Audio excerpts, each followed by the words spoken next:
Magandang araw mga kaibigan. Bigyan natin ng reaksyon na opinion itong post ng Masang Pilipino. Representative Chua sinabing masyadong malupit at hindi makatao ang parusang bitay sa mga korap na politiko. Bakit? Mariing tinutulan ni Representative Joel Chua ang panukalang magpapataw ng parusang kamatayan sa mga opisyal ng gobyerno na mapapatunayang sangkot ng korupsyon. Iginit na ito ay hindi makatao at maring sumalungat sa konstitusyon. Ang tinutukoy na panukala ay ang House Bill number 11211 or Death Penalty for Corruption Act na inihain ni Kemer Alas Olasco ng Zamboanga del Norte. Layunin nitong ipataw ang parusang firing squad laban sa mga mapatunayang tiwaling opisyal ng pamahalaan. Ayon kay Chua, tahasang ipinagbabawal sa saligang batas ang mga parusang maituturing na malupit at hindi makatao dahilan sa upang tutulan niya ang naturang panukala. Ipinahayag din niya ang hinala na maaring ginagamit lamang ang panukala upang makakuha ng simpatya at boto ng publiko, lalo na sa gitna ng matinding sentimento laban sa korupsyon.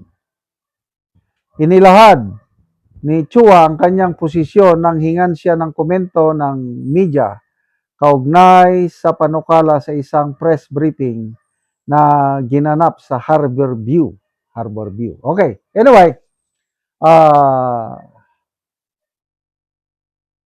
maliban kay Congressman Olaso, sinerch ko, may mga iba pang mambabatas na nag-file din ng ganitong bill. Bago lang si Senator Bato. Ibabalik ang death penalty para sa mga pulburon-related offenses. Sino pa? Si Senator Bongo, nag-file din ng halos yung bill na ibabalik ang death penalty. Sino pa ba? Si Senator Amy Marcos, mayroon din siyang na-file na bill tungkol niyan. So, kung ang basihan natin konstitusyon, I'm not really sure kung ano ba talaga ang nakasulat sa konstitusyon na yan. Ang maalala ko lang, yung epekto nito pag magkaroon ng ganyang parusa, lalo na kung firing squad. Maalala ko nung martial law ni President Marcos Sr., malala ang problema sa pulburon nung panahon yun. Kaya ang ginawa ng Marcos Sr. dahil strong leader siya, tandang-tanda ko pa yung convicted na pulburon lord, Lem Eng Sing. I think second year high school ako. Sa buong mundo, televised. Pinakita sa buong mundo, firing squad, convicted, pulburon lord. Anong epekto nun? Nako, nagsilayasan ang mga pulburon lord, puser o ano, na natigil o nasolve ang problema ng pulburon nung panahon yun dahil sa matapang na desisyon ng Marcos Sr.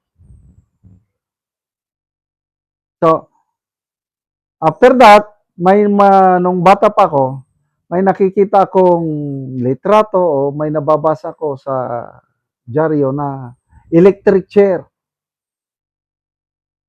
So, talagang merong parusang kamatayan nung una. I think panahon ni Gloria Macapagal Arroyo, yung last na lethal injection. I don't know kung ano nang kasalanan nun. But after that, wala na. Tinanggal na ang parusang death penalty. Okay, hindi daw makatao, sabi ni Congressman Chua. Kung ibasin natin sa Bible, ito, opinion ko lang ito, hindi naman ako pastor o pare. Ang nakikita ko sa Bible, lalo na sa Old Testament, galit ang Diyos sa mga taong masasama. Nag-o-order, nag-uutos ang Panginoon na lipulin lahat yung mga masasamang tao. Example, yung mga Amalekites. May ginawa silang masama laban sa God's chosen people. Kaya ang utos ng Panginoon kay Haring Saul is, lusobin mo ang mga Amalekites at lipulin mo lahat. Wala kang ililigtas, bata man o matanda, pati ang mga hayop.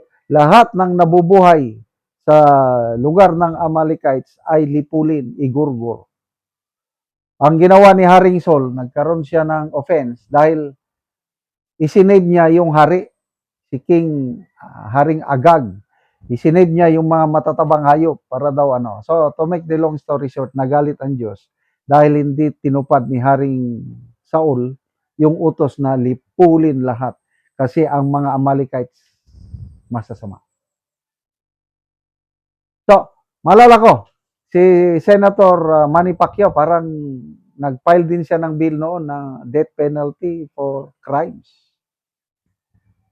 Kaya depende na sa mga kongresista. Kailan, kung wala kang kinakatakutan, bakit matakot ka? Example ako, hindi naman ako magnanakaw. Bakit ako matatakot dyan sa parusang kamatayan? So kung ako ang inyong tatanungin, pabor ako na maibalik ang parusang kamatayan sa mga krimen na nagpapahirap. Ayan, plunder, graft and corruption.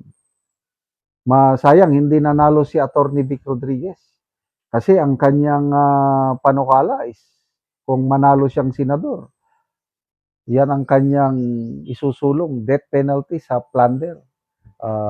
Ngayon, ang plunder is 50 million. Binaba niya ng 5 million lang. Plunder na yan. Pag na-convict ka, parusang kamatayan. So, good luck po, Congressman Chua. Kung takot kayo o ano, hindi makatao, depende na sa inyo kung ipapasa nyo yung batas na yan o hindi. Salamat mga kaibigan sa inyong pagsubaybay sa channel na ito. Nakakatulong kayo ng malaki sa tribong talandig ng Bukidnon dahil ang sweldo natin sa channel na ito is pantulong sa tribo. Namimigay tayo ng libreng yero at pako para makapagpatayo sila ng mas maayos na tirahan. Panoorin nyo ang video na ito. Una ni ang mga yero nga ipanghatag sa mga tao. So, ilang gibutang. So, kay ulan man, ugma ni ibahin-bahin sa mga tao nga nagpatindog og balay. So, lansang, pako, plinsen, yero, kompleto gyud ang ipanghatag sa mga tao nga nagkalisod. So, bahala gyud nagaulan, tabang gyud sila.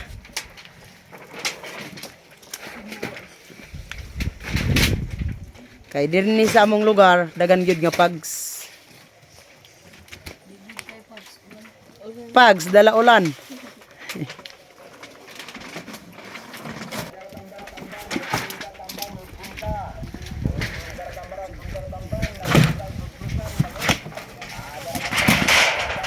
$390 kayero.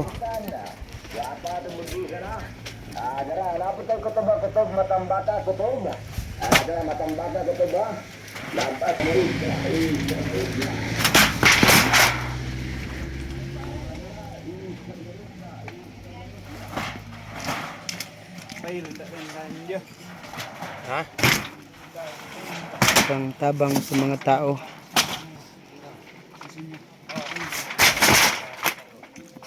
Nga mga daot na ang ilang balay.